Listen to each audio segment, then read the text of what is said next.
దర్పణములోని ప్రతిబింబరూపకరము కానవచ్చును వెయ్యేల కట్టుబడదు.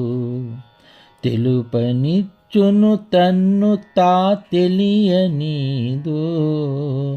కల్పనాతీత యోగాత్మ కేవలాత్మ. దర్పణములోని ప్రతిబింబ రూపకరము కానవచ్చును వెయ్యేల కట్టుబడదు.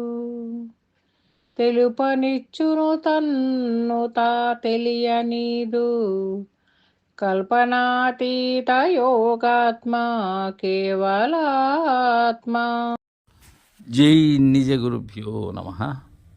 శ్రీ గురు బాలరామస్వాముల వారిచే విరచితమైన కేవలాత్మ శతకమునందు ఈరోజు మనం 74వ పద్యం.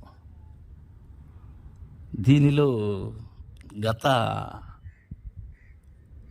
పద్యంలో ఈ ఆత్మ లక్షణాన్ని గురించి చక్కగా తెలియజేసి ఇది తనకులాడిపోతుంది, తనను తాను కానలేక అనేటువంటి విషయాన్ని తెలియజేసి దీనిలో ఆత్మానాత్మ లక్షణాన్ని గురించి చెప్తున్నారు గురుదేవులు.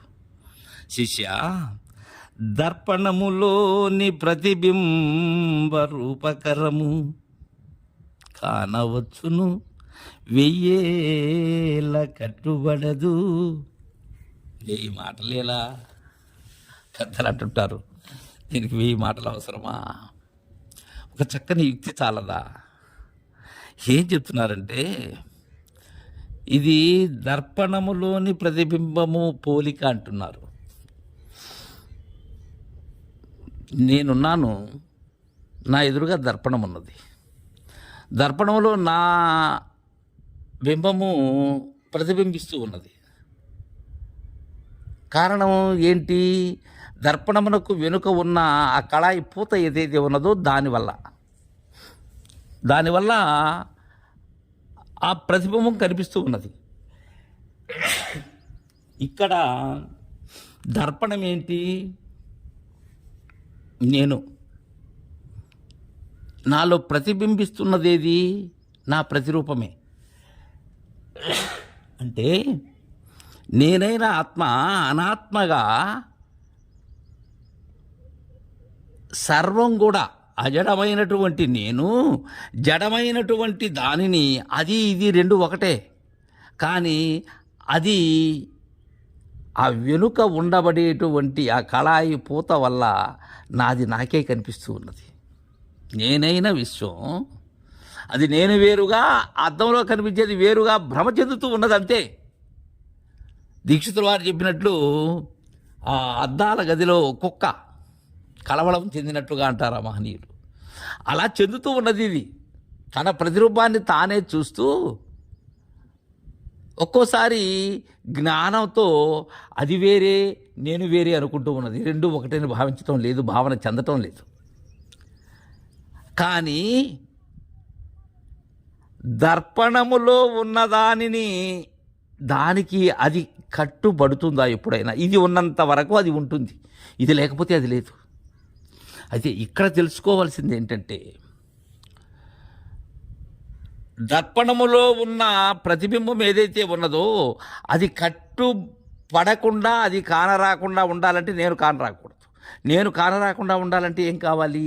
దర్పణము వెనుక ఉన్న ఆ పూత ఏదైతే ఉన్నదో నేననే తెర తొలగాలి. తొలగినప్పుడు అక్కడ నేను కానరాను. ఈ విషయాన్ని జాగరూకతతో గ్రహించాలి.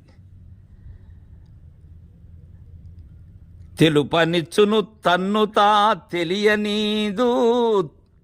తెలుసుకుందానికి వీలవుతుంది ఎక్కడా? దర్పణంలో. అయితే దర్పణములో ఉన్నది నీకు గోచరమవుతున్నది, కానీ దర్పణములో ఉన్న దానిని చూసే నేను గోచరం కావటం లేదు. కనబడేటువంటి జగత్తు గోచరమవుతున్నది, అది మిథ్యా అని నేనే అంటూ ఉన్నాను. కానీ నేను మిథ్యని నేను తెలుసుకోవట్లేదు. నేను లేకపోతే లేదది. శిష్య, తన్ను తా తెలియనీదు అంటే తాను లేనిదని తెలియనివ్వదు. తన్ను తాను తెలుసుకుంటే మోక్షము అనేటువంటి మాటలు కాదు ఇక్కడ కావాల్సింది. నా నిజమేదో నేను తెలుసుకున్నట్టయితే నిజములో నేను లేను. ఎప్పుడు అద్దము వెనక కళాయిపోతా పోయిన పిమ్మట అప్పటి వరకు నేనున్నాను. నన్ను నేను తెలుసుకుంటే మోక్షం ఎలా అవుతుంది? నేను దేనిలో లేను అనే విషయం తెలుసుకున్నట్లయితే అది విడుపు. తెలుపనిచ్చును తన్ను తా తెలియనీదు. ఈ కట్టుబడని లక్షణము ఉన్నది, తెలియనివ్వని లక్షణము ఉన్నది, తన్ను తా తెలియని లక్షణము ఉన్నది అని మనకు చక్కగా తెలియజేశారు ఆత్మానాత్మ విధానాన్ని గురించి. కల్పనాతీత యోగాత్మ కేవలాత్మ. జై గురుదేవా.